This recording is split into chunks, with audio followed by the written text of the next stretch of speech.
Baik, selamat datang dalam channel Kuliah Daring bersama saya Dudi Mantartono. Oke, ketemu lagi dalam kelas produksi iklan multi-platform. Ya, pada sesi ini kita akan membahas bagaimana kita melakukan brainstorming, ya, menggali kreativitas berbasis data. Ya, karena di era digital data menjadi elemen penting dalam menentukan langkah strategis apa yang akan kita ambil. Oke, seperti biasa, jangan lupa silakan subscribe bagi yang belum subscribe, ya, tekan tanda lonceng untuk mendapatkan notifikasi video-video terbaru dari Kuliah Daring. Kalian juga bisa memberikan dukungan melalui donasi melalui Saweria, QR yang ada di layar. Silakan. Oke, baik. Ya, kita akan membahas bagaimana kita melakukan brainstorming, ya, menemukan ide-ide kampanye atau membuat perancangan periklanan berbasis data dengan melihat insight dari konsumen itu sendiri. Baik,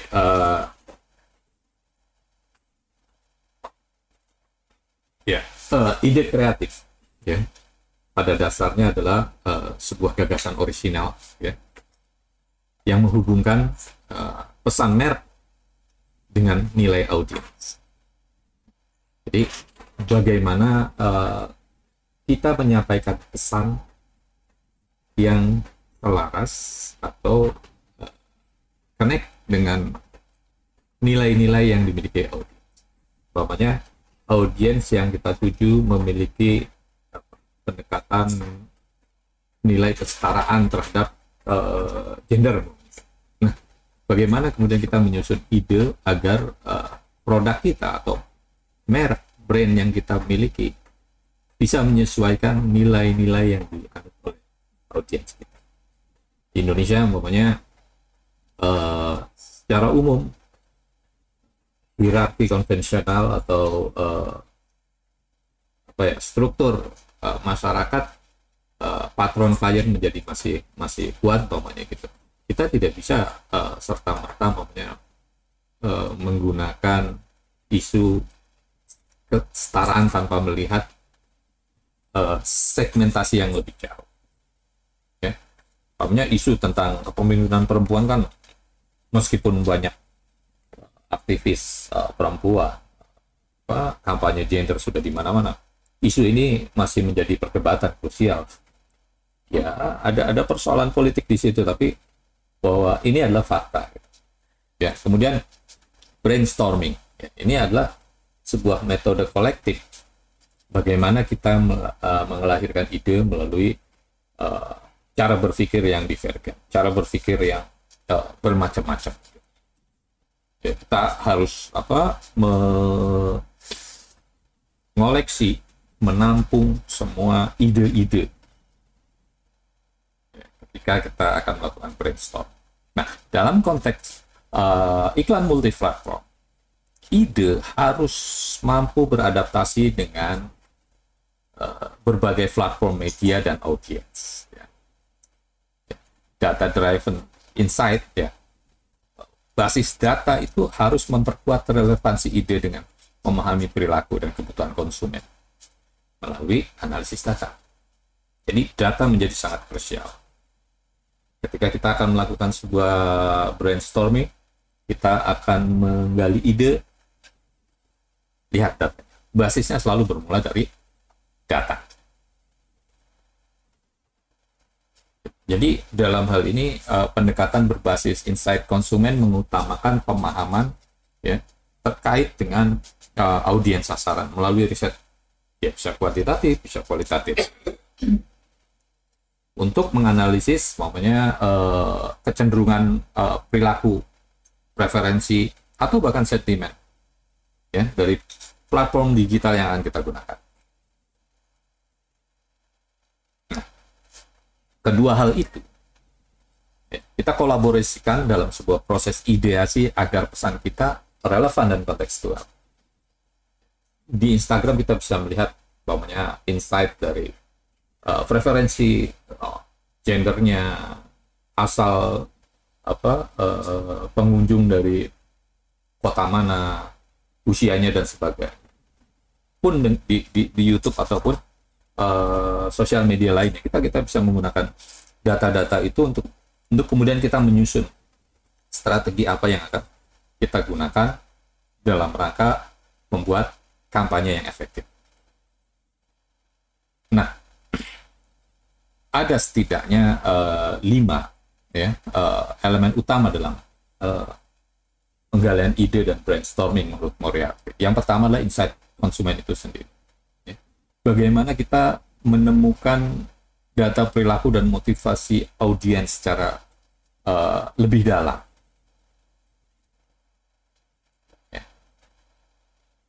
Kita bisa melihat umpamanya kecenderungan perilaku anak muda di kota-kota besar Jakarta dalam umpamanya menikmati konser musik. Itu bisa kita lihat atau kecenderungan Gen Z dalam mencari iklan tertentu. Ada satu buku yang menarik, saya berkali-kali mungkin sudah bilang, ada buku judul Everybody Lies, bahwa semua orang berbohong.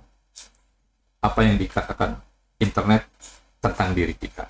Jadi pada dasarnya buku itu bercerita bahwa semua orang bisa bohong, tapi ketika dia melakukan pencarian di Google, dia waktu itu menggunakan Google, yaitu apa yang otentik dalam pikiran orang tersebut. Kalau sekarang apa yang kita cari di media sosial itu yang akan muncul di laman media sosial kita melalui iklan-iklan yang ditawarkan. Oke, kembali pada elemen utama. Selain tadi insight consumer, ada yang kedua adalah tujuan komunikasi. Sasaran strategis yang hendak dicapai iklan apa? Mengubah perilaku atau sekedar brand awareness. Mengubah perilaku menjadi pembelian, mendorong orang melakukan pembelian terhadap produk yang kita inginkan, atau mendorong orang untuk melakukan inisiatif tertentu berkaitan dengan aspek sosial atau budaya. Ya, namanya banyak iklan yang kemudian berkelindan berkolaborasi dengan isu lingkungan. Ya, mendorong orang kemudian untuk memiliki awareness terhadap keberlanjutan lingkungan. Oke, yang elemen berikutnya adalah tim kreatif atau kreativitas tim. Bagaimana kolaborasi antar disiplin dalam tim kreatif. Ya, kita bisa menggandeng data analis gitu untuk mendukung keabsahan atau kesahihan atau efektivitas kita dalam membaca data itu untuk menghasilkan sebuah langkah yang strategis yang benar-benar mangkus, yang benar-benar efektif. Yang keempat, data analitik itu dari data empiris untuk mendukung keputusan ide. Ya, kalau dulu kita melakukan survei, polling dan sebagainya. Kalau sekarang kita bisa melihat insight-insight dari media sosial, ya, atau dari Google Analytics dan sebagainya, itu kita bisa dapatkan data-data empiris. Kemudian yang berikutnya adalah adaptasi platform, penyesuaian platform pada setiap media. Ya, setiap platform punya karakteristik, punya penggemar sendiri, punya algoritma yang khas yang kita harus pahami itu semua, sehingga tidak salah dalam menerapkan strategi. Mamanya kita membuat teks panjang tapi di Instagram, atau menggunakan video tapi di X, atau kita menyasar Gen Z tapi di X atau di Facebook. Ini hal-hal yang perlu kita pahami terkait adaptasi platform. Nah, pada proses pengembangan ide dan brainstormingnya, setidaknya ada 6 langkah yang dicatat oleh Jenkins. Yang pertama adalah client brief. Ya, kita kalau bicara tentang iklan, kita bicara tentang klien. Apa yang dimaui oleh klien? Tadi audiensnya siapa yang dia inginkan, tujuan komunikasinya. Dari situ kemudian kita melihat data insight terkait dengan merek atau produk tersebut pada media atau pada platform yang akan kita sasar. Ya, maunya Instagram tadi kecenderungannya digunakan oleh Gen Y dan ya sebagian Z gitu. Atau Facebook yang lebih senior gitu, generasi X, atau X yang atau Twitter yang lebih pada kelompok-kelompok kritis dan sebagainya. Nah, yang ketiga baru melakukan sesi brainstorm. Ya, brainstorming mengumpulkan semua anggota tim kreatif, menggali ide. Semua orang diberikan kebebasan untuk mengumumkakan ide atau pendapat. Ya. Pada sesi ini tidak perlu ada kritik terlebih dahulu. Gitu. Jadi idenya dimunculkan dulu, didorong sebanyak mungkin ide yang bisa lahir dari. Atau kita juga bisa menggunakan pendekatan hitchhiking atau membangun ide dari konsep ide yang sudah ada dari. Ya, pada dasarnya kan nothing new under the sun. Kita hanya dia membuat sesuatu yang baru dari objek yang mungkin sudah. Kemudian kombinasikan atau perbaiki ide agar lebih baik tentunya. Nah, setelah brainstorming tentu ada seleksi dan pengujian. Ya. Ide tadi diseleksi mana yang kemudian cocok, kemudian memungkinkan untuk dieksekusi sesuai tidak dengan tujuan komunikasi dengan audiensnya, dilakukan pengujian. Baru langkah berikutnya pengembangan konsep multi-platform, disesuaikan dengan platform-platform yang akan kita gunakan. Nah, langkah yang terakhir post-pro itu biasanya kita evaluasi efektivitas berdasarkan data pada insight via platform yang digunakan, nggak cuma media sosial. Ya. Jadi 6 hal tersebut merupakan proses pengembangan ide dan brainstorm. Oke, elemen ideasi kita bisa lihat pada 5 langkah. Yang pertama data side foundation, insight foundation. Ya. Bagaimana data itu drive ya, agar menghasilkan strategi yang benar-benar mampus, benar-benar efektif. Namanya pada iklan Dove ya, Real Beauty itu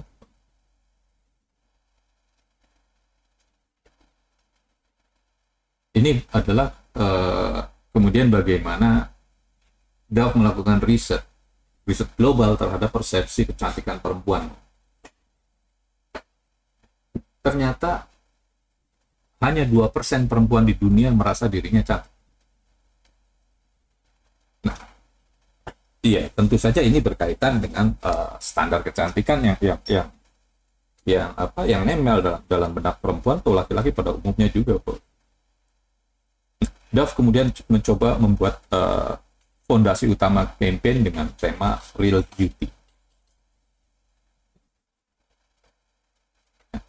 Idenya adalah bagaimana menampilkan narasi keaslian dan kepercayaan diri perempuan, sehingga kemudian Dove memproduksi poster-poster perempuan dengan berbagai macam corak postur tubuh, bentuk muka, rupa, dan bahkan usia. Nah, ini itu yang dilakukan Dove terkait dengan data insight dan foundation tadi. Yang kedua, kita bicara tentang creative problem definition. Creative problem definition, umpamanya kita bisa lihat pada yang dilakukan oleh kampanye yang dilakukan dulu ada kampanye judulnya Like a Girl. Ini sebuah upaya untuk mengubah makna, ya, makna tadi frase apa like a girl itu memiliki tendensi atau frase yang dianggap negatif. Nah, bagaimana kemudian itu diubah menjadi frasa yang positif? Ya. Kemudian kita melihat pada sesi berikutnya atau langkah berikutnya terkait ideasi. Menghasilkan ide berdasarkan tujuan insight dan tujuan kamu. Spotify, Red Campaign. Ini dia menggunakan data, menggali data kebiasaan bagaimana pengguna Spotify itu mendengarkan genre lagu atau artis atau waktu-waktu tertentu. Nah, yang keempat adalah validasi and refinement.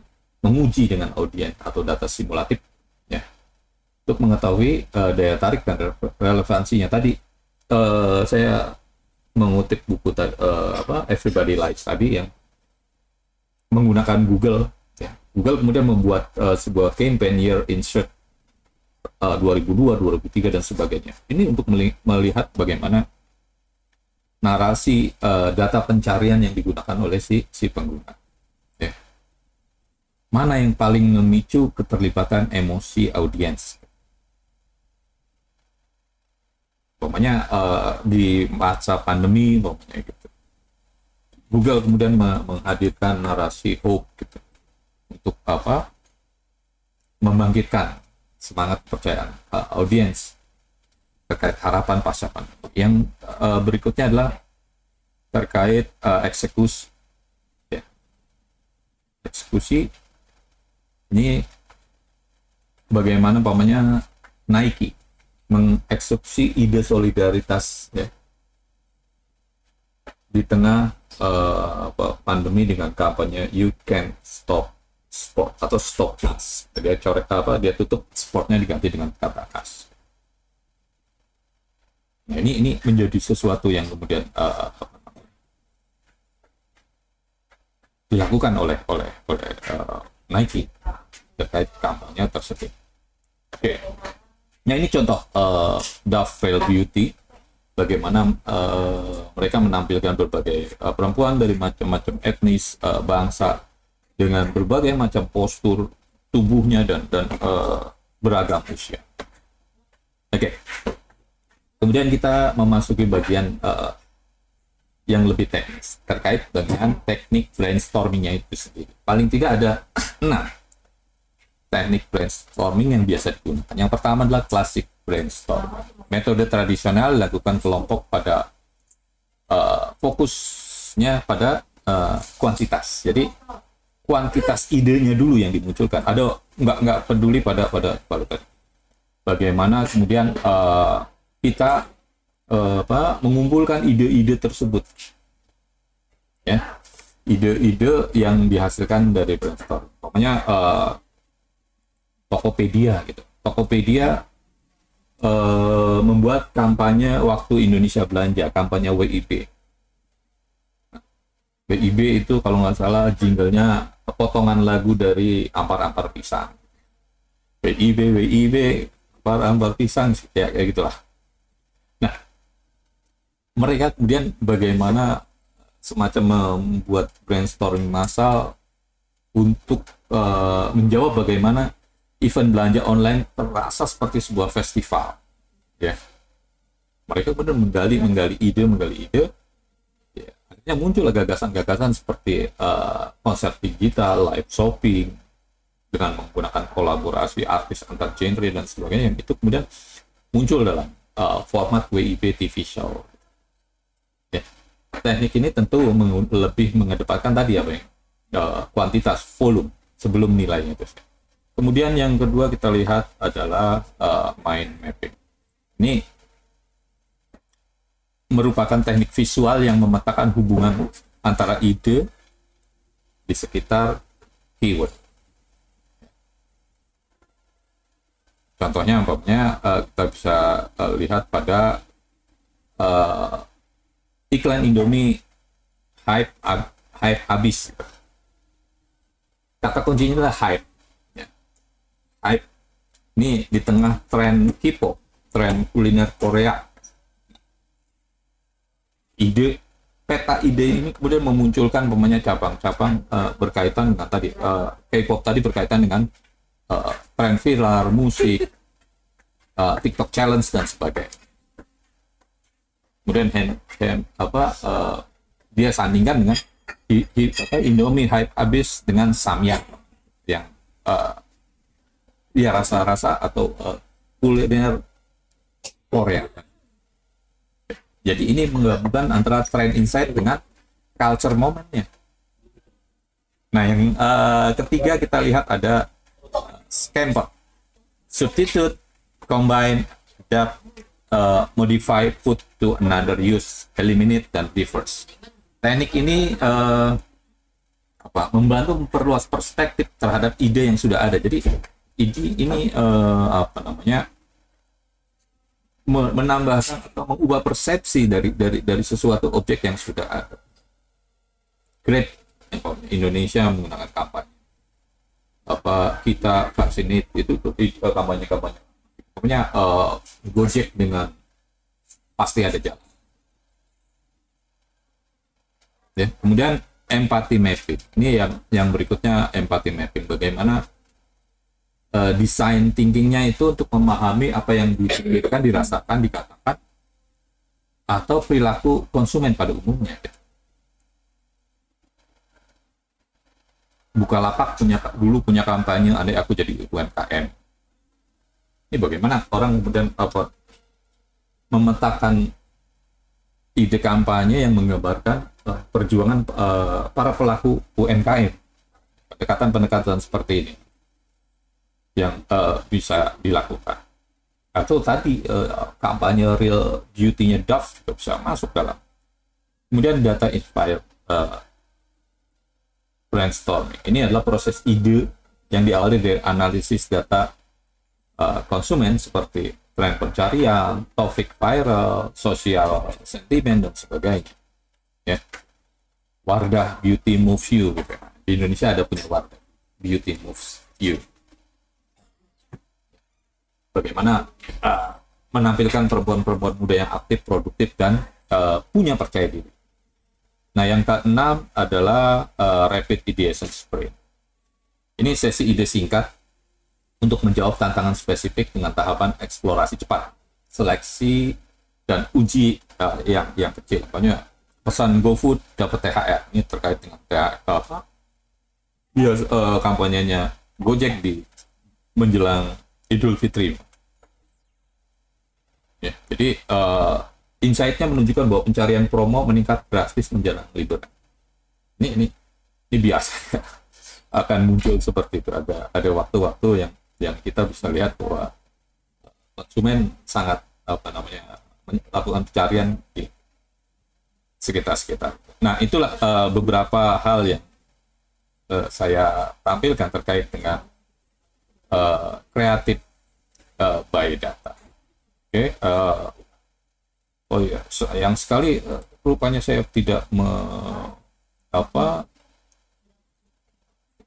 menutup cover sehingga datanya tidak jalan. Saya akan coba jalankan datanya sebentar.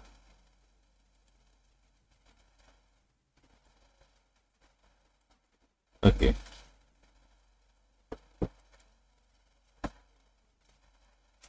Ini ide dan brainstorming, ya. Pengertian ide dan brainstorming, kemudian konsep dan pendekatan yang menggunakan insight di platform yang akan kita gunakan. Kemudian ini pendekatan atau elemen utama yang dicatat oleh Moriarty.